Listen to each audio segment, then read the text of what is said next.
पप्पू सिंह जी बोले हैं हमारे नेता पप्पू यादव जी के विषय में कि हमारे प्रदेश अध्यक्ष कांग्रेस के जो हैं उसको गाली गलौज किए हैं। ऐसा पप्पू यादव जी नहीं बोले हैं, न उसको गाली दिए हैं, न नाम लिए हैं। ये उस संदर्भ में बोला गया है जब बारसोई के घटना में जो गोली लगी है और उसी के क्रम में जो वहाँ आक्रोश रैली था, उसी आक्रोश रैली में बोले कि जो धारणा प्रदर्शन करने के लिए शांति तरीका से आए, मीटर के विषय में, बिजली के विषय में, वहाँ के तमाम जनता, उसको यहाँ की सरकार ने न रबड़ की गोली चलाई, न आंसू गैस छोड़ा और सीधे उसको गोली मार दिया गया और 2 आदमी की हत्या हो गई और 1 आदमी घायल हो गए। उसी क्रम में पप्पू यादव जी फिर कटिहार भी बंद किए। उसी संदर्भ में वहाँ पर बोले और न अखिलेश जी को गाली दिए और न पप्पू यादव जी कभी अपशब्द किसी को बोलते हैं। उसने बोले कि बंसी बजा रहा है, सरकार पर बोले कि सरकार चुप है, सरकार का पदाधिकारी ने गोली चलाई, जनता का इंसाफ होना चाहिए, इंसाफ का मांग कर रहे थे, नहीं कि उनको गाली दे रहे थे। और पप्पू सिंह जी जो बोल रहे हैं कि लालू यादव को ठगे, मुलायम सिंह यादव को ठगे, इसको ठगे, उसको ठगे, पप्पू यादव जी कभी किसी को नहीं ठगे। और पप्पू यादव की जो बात वो बता रहे हैं कि वो बाहुल्य क्षेत्र है, मधेपुरा यादव बाहुल्य क्षेत्र है। लालू यादव से भी अधिक वोटों से पप्पू यादव जी जीते हैं। लालू यादव जी 50,000 वोट से जीते थे और पप्पू यादव जी 2 लाख वोट से जीते थे। वो मायने नहीं है, राजनीति में ये चलता रहता है, जीत हार चलता रहता है। 5 बार वो MP रह चुके हैं और सर्वश्रेष्ठ MP रह चुके हैं। दूसरा संदर्भ में वो जो बता रहे हैं, हम लोग कस्बा के पूर्व विधायक गुलाम साहब को देखने गए थे हॉस्पिटल में। उसी क्रम में एक्सीडेंट हुआ था कुछ उड़ाव लोगों का, आदिवासी लोगों का। उसी क्रम में MP साहब जहाँ तक हुआ गरीब को मदद की। उन्हीं लोग के आग्रह पर MP साहब बिशनपुर गए और आप वीडियो में आप देख सकते हैं वहाँ की तमाम औरत, कम से कम 2, 4, 500 औरत थी जो एक सुर में बोल रही थी कि उन्हीं की गाड़ी, जमींदार की गाड़ी, हम लोग उसी केस में गवाही देने गए थे, उन्हीं के गाड़ी से एक्सीडेंट हुआ है। तो पप्पू यादव जी नेता हैं, गरीब का नेता है, उसने मांग किया कि इसका जांच करवाया जाए।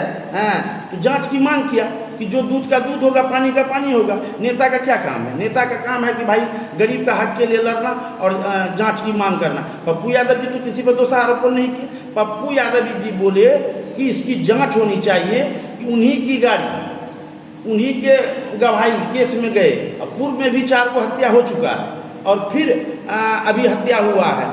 तो MP साहब वहाँ पर गए, जहाँ तक संवेदना देना था दिए और जो आर्थिक मदद करना था MP साहब 50,000 रुपया आर्थिक मदद किए। ये तो हर जगह जाते हैं, गरीब इस तरह इसको पकड़ के लपेट लेते हैं कि लगता है कि उनका कौन आ गया, भगवान आ गया, कि गरीब के दर्द के लिए ये हरदम आवाज उठाते रहते हैं। पप्पू सिंह तो कह रहे हैं कि से जो है पूर्णिया के लोग तो डरे सामने जैसे ही वो घोषणा किए हैं। पप्पू यादव जी यहाँ पर MP रहे हैं, कभी किसी तरह का कोई घटना यहाँ पर लोग देख लिया है 20 साल, 10 साल इनको देख लिया, 10 साल दूसरे को देख लिया। इस बार हर गरीब का मांग है कि पप्पू यादव यहाँ से चुनाव लड़े और उसको यहाँ का गरीब भारी मतों से विजयी कराएगा। ये आपको हम विश्वास के साथ कहते हैं। पप्पू यादव को तो मानसिक रोगी भी बता दिए हैं पप्पू से। अच्छा, अब भाई वो उनको हम क्या बोलेंगे? वो लोग तो 2 साल पर एक दिन आते हैं, किसी को मानसिक रोगी बता देंगे, किसी को कुछ बता देंगे। जनता में उन लोग का क्या पकड़ है? पप्पू यादव कभी किसी को नहीं ठगा, इसके एक प्रमाण देते हैं। आज तक पप्पू यादव BJP में नहीं गए। वो तो BJP भी घूम के आए हैं, कांग्रेस भी घूम के आए हैं। पप्पू यादव जब भी आवाज़ उठाया है तो सेकुलर की बात उठाया है, गरीब की आवाज़ उठाया है।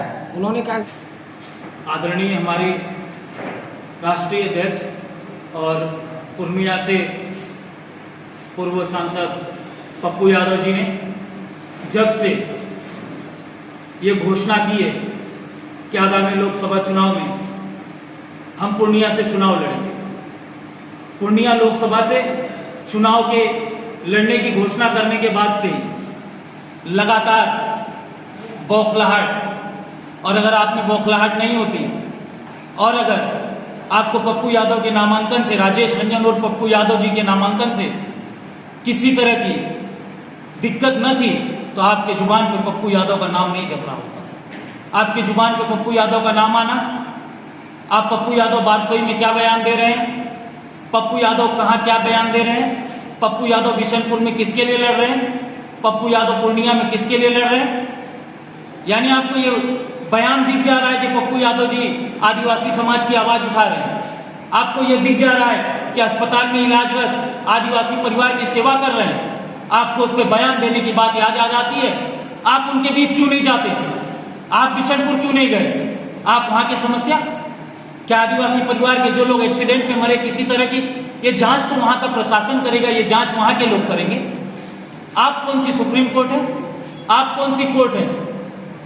आदरणीय पूर्व सांसद जी, बौखलाहट आप में है और राजेश रंजन उर्फ पप्पू यादव जो सीमांचल की आवाज है, जो बिहार की आवाज है, जो पूरे बिहार में गूंज रही है, उससे जो बौखलाहट आप में आई है, उस बौखलाहट को संभाल के रखिए। और आगामी चुनाव में जो निर्णय हम लोगों का हुआ है आदरणीय पप्पू यादव जी का, हम गठबंधन के साथ पूरी मुस्तैदी और पूरी ताकत के साथ, जैसा आदरणीय सांसद जी ने कहा है, हम इस चुनाव की तैयारी में हैं। और पूर्णिया से चुनाव की तैयारी जो है, इससे बौखलाहट ना, जो पूछना चाहे पूछ सकते हैं। कह रहे हैं कि अखिलेश सिंह को उन्होंने जो है शब्दों का प्रयोग किया है पप्पू यादव जी। सर, कांग्रेस की विचारधारा इस देश में नफरत और आग लगाने वालों के विपरीत जो पूरे देश की विचारधारा, उससे पप्पू यादव जी कभी अलग नहीं हुए। और इस बयान में कांग्रेस प्रदेश अध्यक्ष का जिक्र करना, आप इस चीज को समझने की आप पूरी कोशिश करिए कि बारसोई में पप्पू यादव जी आम लोगों की, जो वहां पर पीड़ित था, उसकी बात, उसके दर्द को बयां कर रहे हैं, उन सब विषयों पर वो कर रहे हैं, उसको सीधा इससे जोड़कर कहीं ना कहीं यहां इनकी मंशा है कि कांग्रेस आला कमान और पप्पू यादव, ये लोगों के बीच में एक तरह की, आप समझने की कोशिश करिए, तोड़ मरोड़ कर इन सब के बीच में जो करने की ये कोशिश कर रहे हैं, इसमें कभी कामयाब नहीं होंगे। और पप्पू यादव आम आवाज की आवाज, और जिस तरह आवाज को उठाते रहे थे, उस तरह से उठाते रहे।